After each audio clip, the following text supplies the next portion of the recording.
Hi, എൻ്റെ പേര് ശോഭാരാജ്. ഞാനൊരു ടീച്ചറാണ്. നിങ്ങളെല്ലാവരും ഇംഗ്ലീഷ് സംസാരിക്കാൻ പഠിച്ചുകൊണ്ടിരിക്കുകയായിരിക്കും അല്ലേ?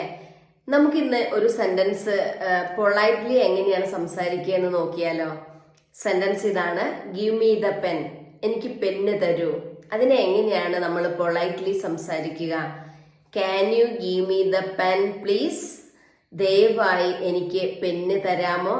അല്ലെങ്കിൽ ദയവായി എനിക്ക് പെന്ന് തരാൻ കഴിയുമോ എന്ന് ചോദിക്കുമ്പോൾ അത് കേൾക്കുന്ന ആൾക്ക് മനസ്സിന് ഒരു സുഖമുണ്ട് അല്ലെ? തരാൻ അവർക്ക് തോന്നും.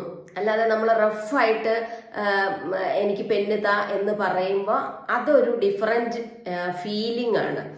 അപ്പോൾ ഇങ്ങനെ പറഞ്ഞു കഴിഞ്ഞാല് ആർക്കും അത് തരണമെന്ന് തോന്നും. അങ്ങനെ മൈൻഡിൽ അങ്ങനെ ഒരു ഫീലിംഗ് ഉണ്ടാക്കാൻ വേണ്ടിയാണ് നമ്മൾ പൊളൈറ്റ് സെന്റൻസുകൾ പറയുന്നത്. ഇതുപോലെ നിങ്ങൾക്ക് എന്ത് സാധനം വേണമെങ്കിലും, പെന്നെന്നല്ല, എന്ത് സാധനം വേണമെങ്കിലും പൊളൈറ്റ്ലി നിങ്ങൾക്ക് ഇങ്ങനെ ചോദിക്കാം. Okay, thank you.